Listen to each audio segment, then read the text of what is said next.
আসসালামু আলাইকুম আমার দিনের বোনেরা, আমার দিনের ভাইরা। আমি আপনাদেরকে বলেছিলাম যে আমি খুদের ভাত রান্না করব। তার সাথে উপকরণ নিচ্ছি নতুন আলু, টমেটো, তেলাকচুর পাতা, পুঁই শাক, আলু শাক আর ভেতো শাক আর কাঁচামরিচ।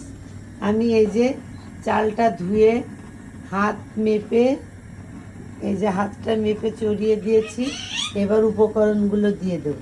মিঠু মা, বাবু, মিঠু বাবু, মিঠু বাবু, মা।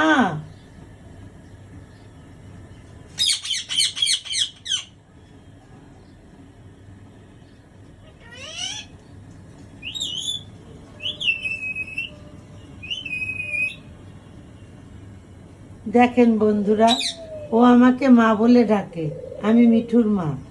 যদি আমার এই ভিডিওটা ভালো লাগে, আমার এই খুদের চালের ভাতের রেসিপিটা যদি ভালো লাগে, লাইক কমেন্ট শেয়ার অবশ্যই করবেন। আল্লাহ হাফেজ।